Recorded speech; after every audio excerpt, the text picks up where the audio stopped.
É terça-feira, dia de análise na edição da noite com António Vitorino e Pedro Santana Lopes. E enquanto aguardamos que Pedro Santana Lopes chegue, Dr. António Vitorino, muito boa noite. Boa noite. Vamos então aproveitar para olhar para o PS. O que é que significa esta declaração de Carlos César? Falta menos de uma semana para que António Costa cumpra, efetivamente, substancie aquilo que prometeu ao Presidente da República, que era uma alternativa de esquerda. A declaração de hoje do Presidente do Partido Socialista não faz mais do que reproduzir aquilo que o Dr. António Costa disse na noite das eleições e que foi um compromisso que ele assumiu e do qual eu acho que o Partido Socialista não pode vir abaixo. Ou seja, só votará a favor da rejeição deste governo do PSD e do CDS se tiver uma alternativa de governo, porque não apostará na ingovernabilidade. E, portanto, este comentário desta semana é o chamado comentário para encher balões, porque na prática nós estamos à espera de saber e só saberemos provavelmente 2 a 8 dias, quando for votado o programa de governo, se houve acordo ou se não houve acordo. Doutor António Vitorino, mas entre a declaração de António Costa na noite das eleições e a declaração de hoje de Carlos César, há uma ida de António Costa a Belém para dizer ao Presidente da República não vale a pena empossar Pedro Passos Coelho porque eu tenho condições para governar à esquerda. Uma das parceiras deste negócio, a Catarina Martins, até dizia estamos a perder tempo a dar posse à esquerda. E agora, afinal, o acordo pode não se dar? Eu começo a ficar velho porque começo a dizer que quem não se repete contradiz-se.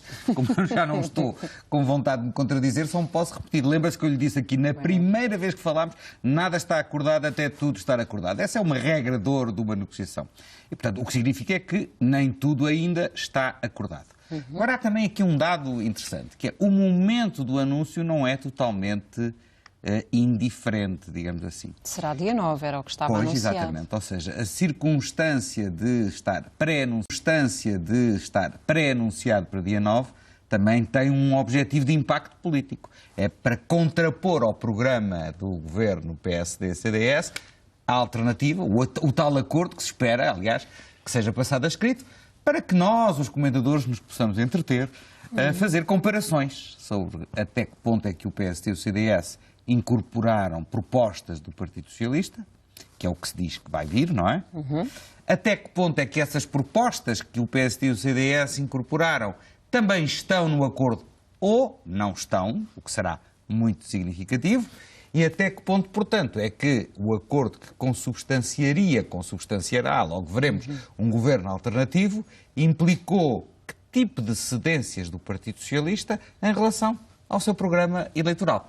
E eu acho que isso tudo nos encaminha para 2 dias frenéticos, segunda e terça-feira, o que eu, e espero que o Pedro também possa subscrever esta tese, só podemos agradecer, porque isso só chama a atenção para o nosso comentário dos 8 dias, faz certeza absoluta subir as audiências.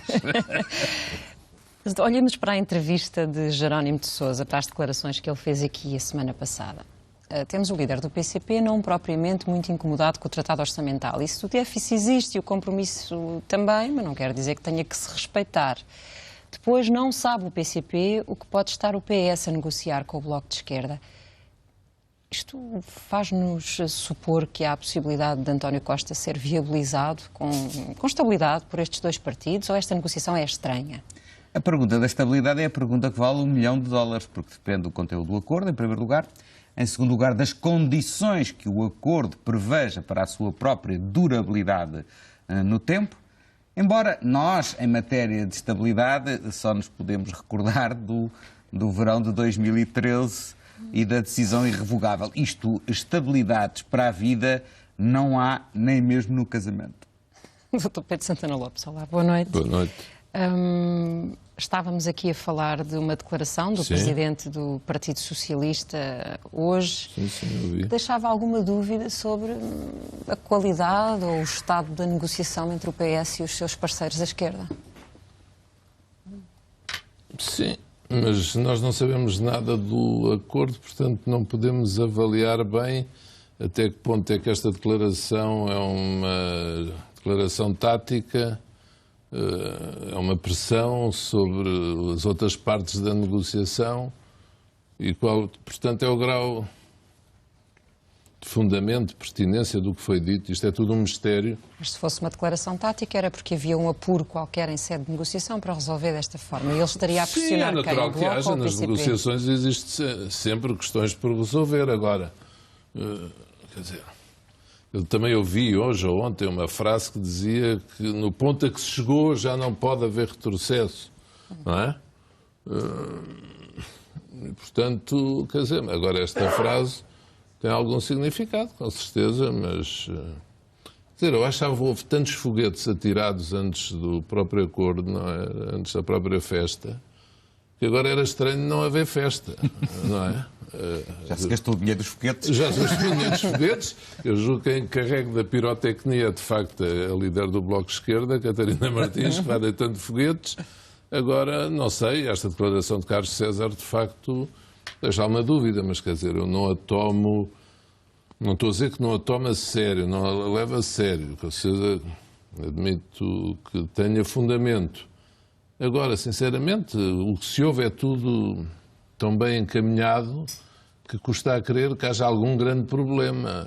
Parece-lhe bem encaminhado. O PCP esta semana mostrava algum incómodo pelo facto do Bloco de Esquerda de vez em quando ir dando nota pública do que estava a ser negociado. Parece-lhe de facto que estão 3 parceiros a negociar um governo?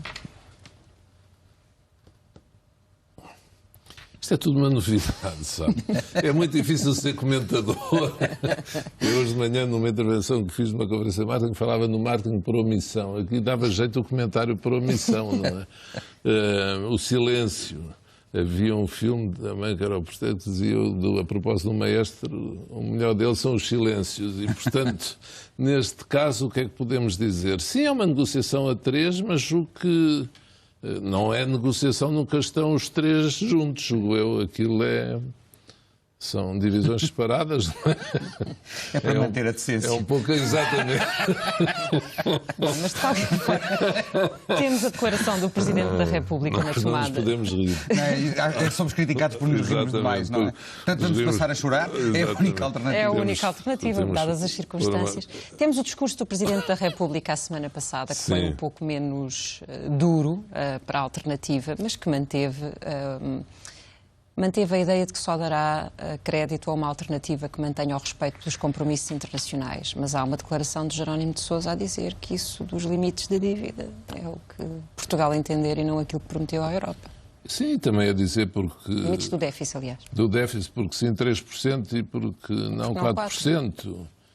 Sim, isto vai ser tudo inovador. A haver acordo vai ser, de facto, interessante de ler, em termos é que o acordo vai ser feito.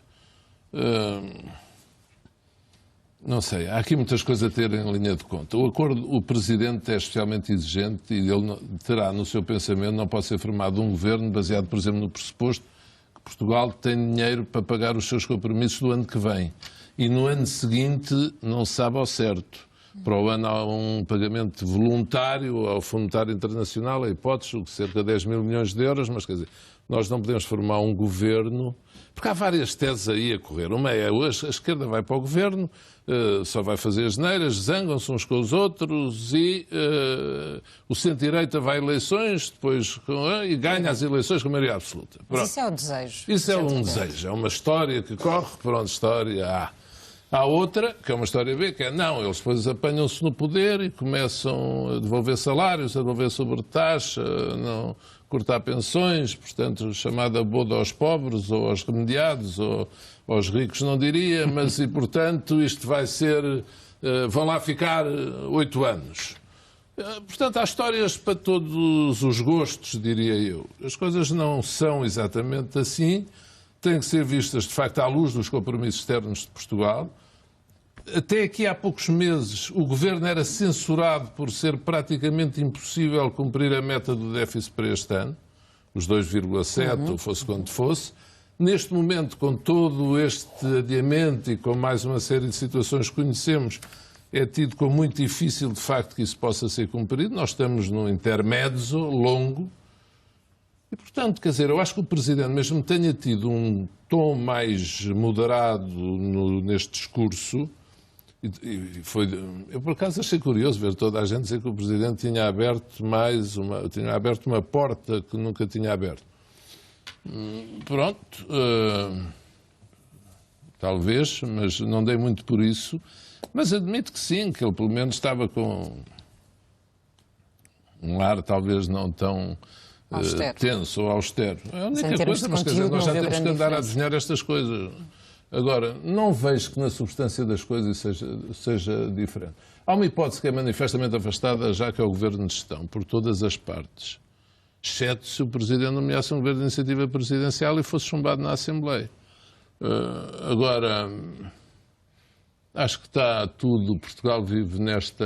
É uma incerteza absoluta. Eu penso que ninguém sabe nada, mas sinceramente seria muito estranho que depois disto tudo, no dia 9, ou seja, quando for, não então seja... Deixem-me pedir-vos que juntem à vossa análise destes sinais, que vamos conseguindo interpretar ou não, por exemplo, nas palavras de Carlos César, a dificuldade destes três partidos em acertar as razões de uma moção de rejeição. Bom, depende de qual é o perfil. A moção de rejeição nem sequer quase praticamente precisa de ter fundamento. Basta dizer rejeitamos. Não é aí que está o problema, o centro do problema. O centro do problema é poder o Partido Socialista dizer, 2 ou 8 dias, de que aquilo que obteve na negociação à sua esquerda corresponde ao compromisso que o secretário-geral do PS assumiu na noite das eleições. Basicamente é isso. Quais são os contornos desse acordo em termos de sustentabilidade e de durabilidade? É o que nós vamos ter que ver. Mas, do ponto de vista do funcionamento do sistema, eu, aliás, disse na semana passada, repito outra vez, eu acho que é legítimo ao Presidente da República marcar as suas distâncias em relação a um governo. Eu acho que isso é legítimo. Como foi legítimo no primeiro discurso, como foi no segundo. E nisso eles são muito semelhantes. O que eu critiquei no primeiro não foi o Presidente da República marcar as suas distâncias. Foi ter feito um apelo à sedição dentro de um partido político, que me parece que está completamente fora das funções do Presidente da República, coisa que ele, felizmente, não repetiu na tomada de posse. E foi aquele tom crispado que, obviamente, significa que o governo que venha a formar-se com o apoio da esquerda não contará com nenhuma benevolência da sua parte. E, apesar de tudo, há aqui algumas regras institucionais que têm que ser respeitadas. Um governo que tem um apoio parlamentar tem o direito a contar com lealdade institucional da parte do Presidente da República, mesmo que o Presidente discorde de fundamentos da política, porque os fundamentos da política dependem da responsabilidade do governo perante o Parlamento, essencialmente. Mas, passado o episódio da crispação presidencial, eu também estou de acordo com o Pedro. Eu acho que não haverá governo de gestão. O próprio Presidente disse que nunca tomaria a iniciativa de apresentar um governo da sua responsabilidade pessoal e, portanto, não creio que ele venha a afastar-se desse compromisso. O que ele disse foi: a responsabilidade é dos deputados e constatará qual for o resultado da votação na terça-feira que vem.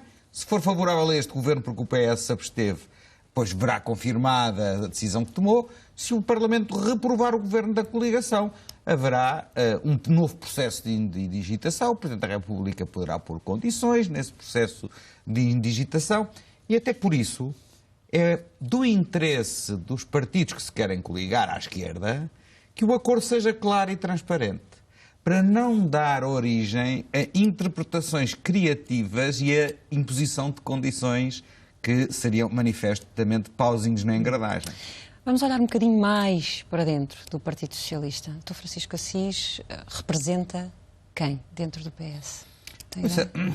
No Partido Socialista, menos nos militantes, mas mais no eleitorado, existe a teoria dos 3 terços. Que o eleitorado do PS se divide em 3 grupos, mais ou menos equilibrados. Um terço que preferiria uma coligação ao centro, ou à direita, um terço que preferiria uma coligação à esquerda e o terceiro terço que é aquele que é só PS. O PS sozinho, nem à esquerda nem à direita, às vezes à esquerda, outras vezes à direita. Esse é o terço de Francisco Assis. Eu acho que verdadeiramente o terço de Francisco Assis não é uma coligação com a direita.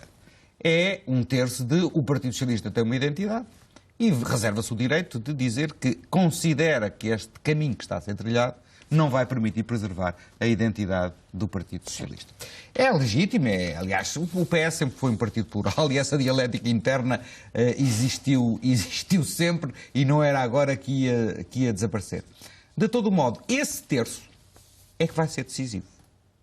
Porque é óbvio que o terço que preferiria o centro estará descontente com este caminho. O terço que prefere uma aproximação à esquerda, esse diz finalmente. O terceiro terço é que vai ser decisivo, porque das duas uma. Ou o acordo a que se chegar, e se houver governo, e a prática, permite que essas pessoas se revejam nesse governo do PS, ou não.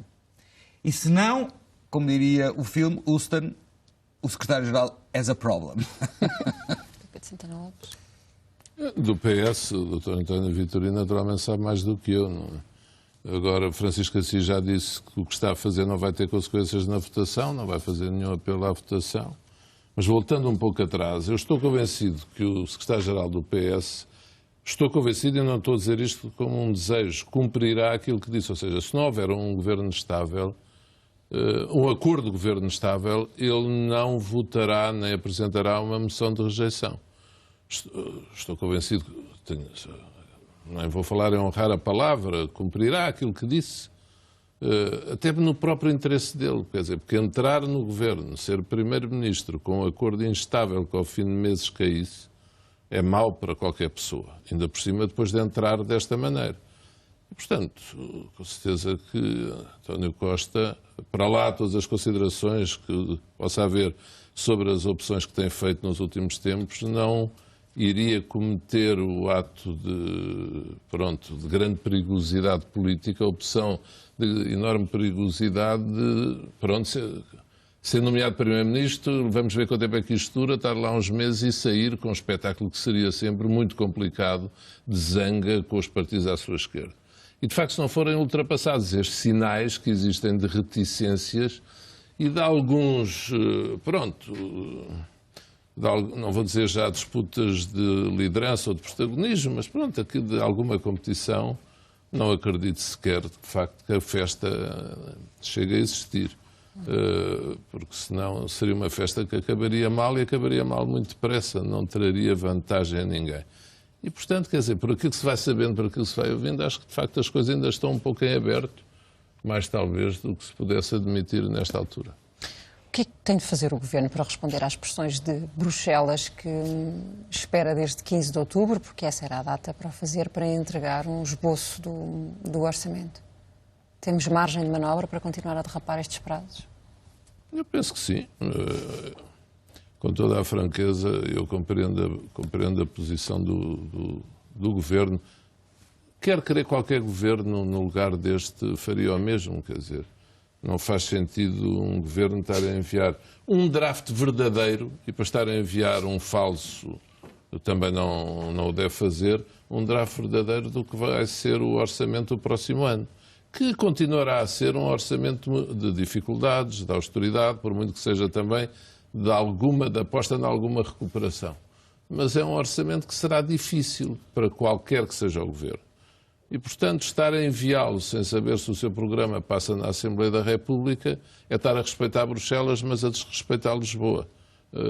E aquela que pode ser considerada como...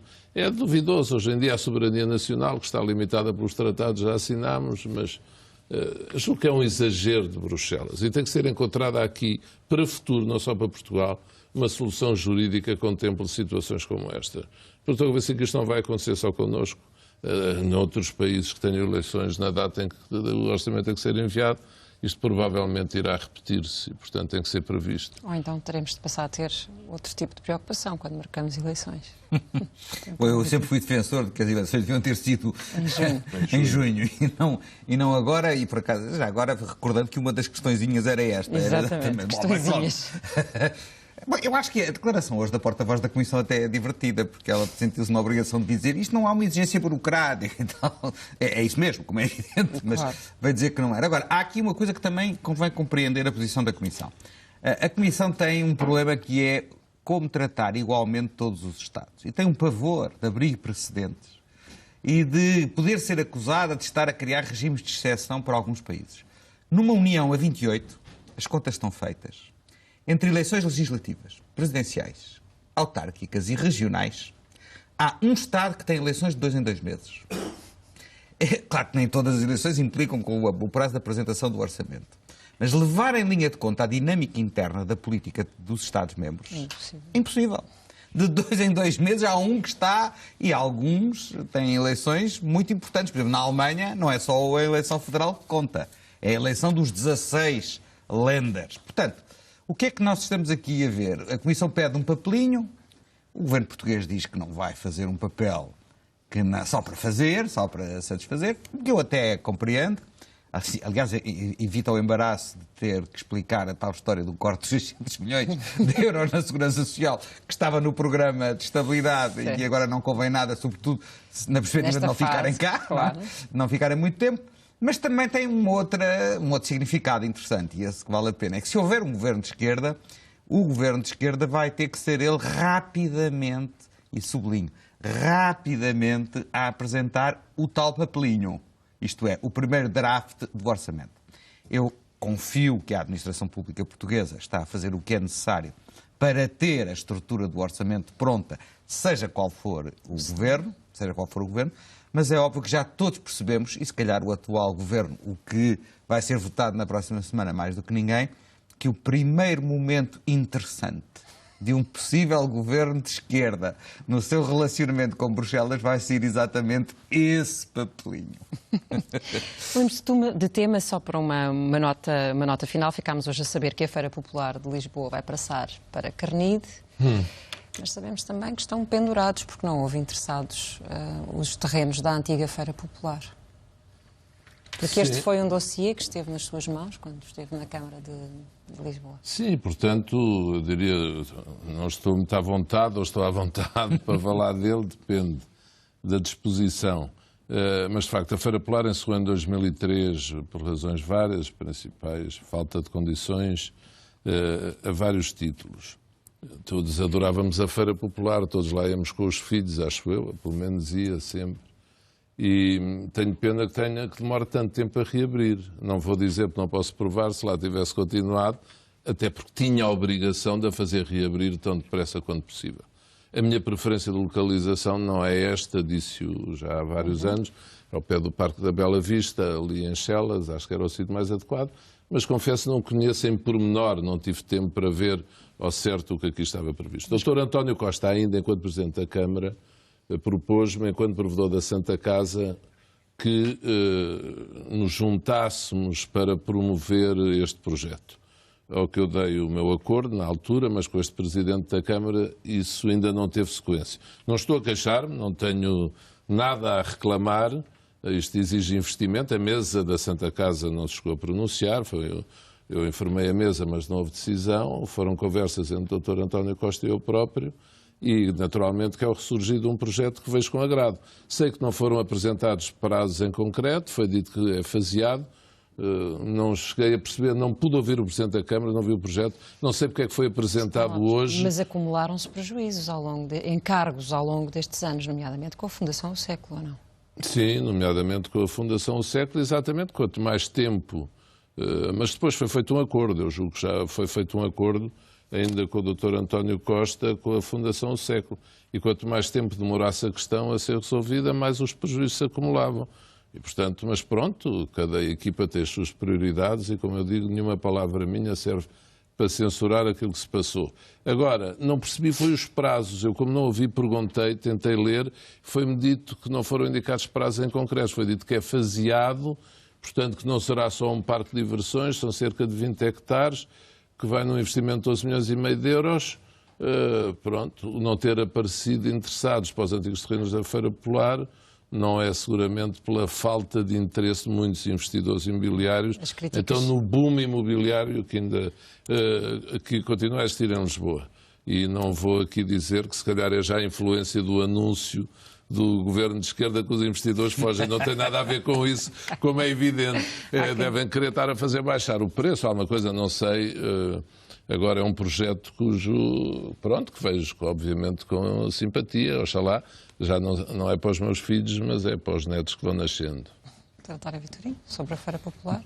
Sabe pouco. Sobre a Feira Popular. Acho que a última vez que me passou pelas mãos tinha 12 anos. Bom, também é que eu estou como o Pedro. Isto, olho para o meu quarto filho, já não deu.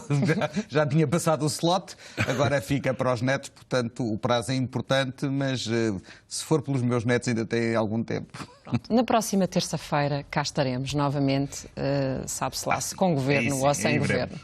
Na próxima terça-feira já está decidido. Não é? Exatamente. Já tem que estar. É esta hora já. E, portanto, nesse dia, não sei se teremos os dois sorridentes, ou só um, ou nenhum. Logo veremos. Logo veremos. Não podemos é rir muito. Exato, isso não. Isso... Nem você, Eu não nem concordo você. nada com essa tese de não rir muito. Fica por aqui a edição da noite desta terça-feira. Vem aí o Tempo Extra com o João Abreu e o Rui Santos. Boa noite, até amanhã.